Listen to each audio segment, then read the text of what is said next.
Okay, guys, today we're going to talk about the crash cart. We're going to have two occasions where a nurse needs to perform CPR when somebody's full code. And then we're also going to have an example on how to increase somebody's oxygen when somebody's desatting, okay? A lot of times when we run into a situation when a patient is desatting, we try to put this O2 on, nasal cannula, to continue to go down. What do we need to do? What kind of equipment do we have in skilled nursing to bring that oxygen back up? Okay, we're gonna start off by kind of going over some of the crash cart here. Crash cart is a tool that you can use when you have somebody who becomes incapacitated, that's no longer breathing, or has an issue in terms of cardiac. Okay, so take a look at the top here. We have a suction machine, and if you're unsure what's in here, you can also take a look at this right here with emergency cart checklist. There's some stuff. This will list out what's inside the cart.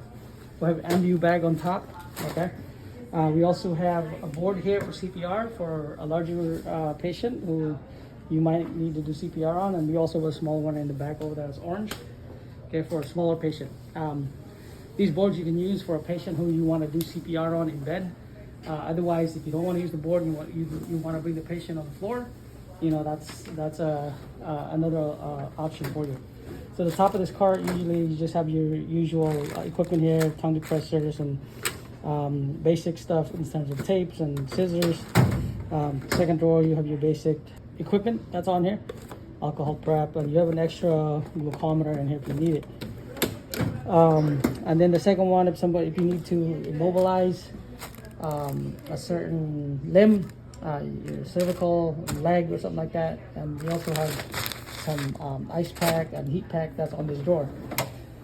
And then the bottom one, you have the non-rebreather, you have oxygen equipment in here if you need it, okay? Then the bottom drawer, you typically have your emergency equipment that's on here, your flashlight, and then you have your nebulizer at the bottom, you have extra blood pressure, and some extension cord that's on here, okay? So let's go over a scenario. You find out that the patient is no longer breathing, there's no pulse, you need to do CPR, it's full code patient. Okay, you decided that the patient's in bed, you'd rather take the patient on the ground. So you and another nurse or a CNA will take the patient on the floor. You're gonna perform your CPR, and then your compression ratio should be 30 to 2. You're doing compression 30, and then the other nurse should be doing 2 of this via ambu bag. Okay, you want to use this ambu bag, you can connect it to the oxygen if you need to. But you want to get a nice good tilt on the patient's chin. You want to put this ambu bag in there, and you want to do a nice squeeze on there. You want to get enough of this on there, okay, into the patient's mouth. Make sure you're cuffing it around their face and you're getting enough air in that mouth, okay, by tilting the patient's head. Okay, so, and then the decompression, you should be going, you should be compressing 2 to 3 inches down. You wanna touch base with the heart. You wanna press down on the heart. If you're not going deep enough, you're not really doing anything. You're just kind of wasting your time. So make sure you're doing a nice complete compression. You want to keep those elbows locked. You want to go down pretty deep on that chest. Okay. So for the full code, make sure you're doing your full compression. You're doing your CPR until paramedics come in. Okay. A lot of us will say, hey, you know what? The patient had expired an hour ago. You know, clearly this patient has expired already. That's not for us to determine. You know, the doctor will determine that. If your job as a nurse, if the patient is full code, is to provide a heroic measure, and that is CPR. Okay, complete your CPR, like I said, until paramedics come in. Okay. The other scenario that I've seen many times is if a patient is desatting, and we're putting in an O2 cannula, and the patient continues to desat. Okay. Now, I'm gonna go over the basic of oxygen. The air that we breathe is 21%. Every single liter that we go up is 4%. So you have 25% of oxygen that you put in nasal cannula if it's 1%, if it's 1 liter. Okay? If a patient is desatting because they have an infiltrate or pneumonia, you're not likely to bring that oxygen back up. Even if you go up 8 liters, right?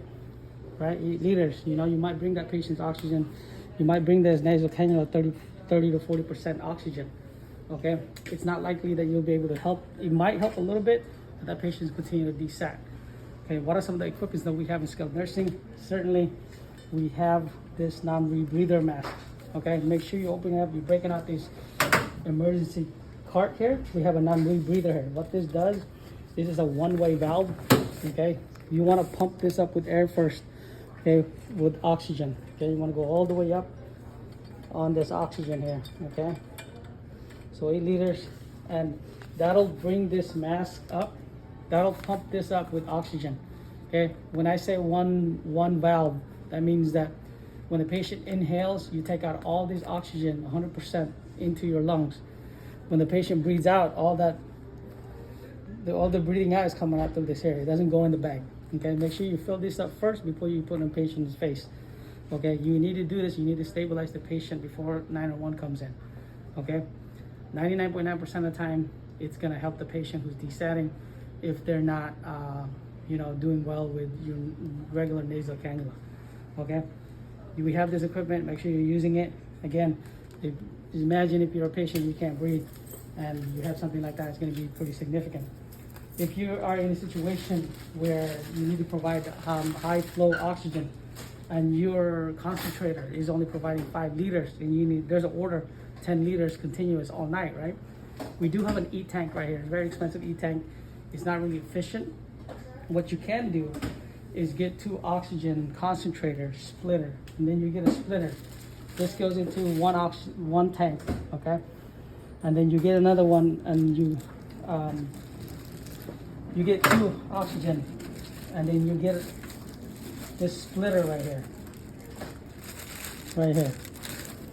Okay, so now you have 5 and 5. You'll have a total of 10 liters of oxygen for this patient, right?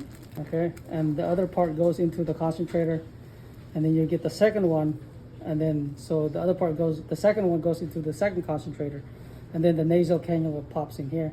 5 and 5, you'll get 10 liters of oxygen continuous all night for that patient. Okay, so you have the equipment here in skilled nursing. Typically, most nurses don't know that the non-rebreather is even there, and so it's important that we use whatever equipment we got to stabilize the patient before 911 or paramedics even comes in. Okay. I believe that's it.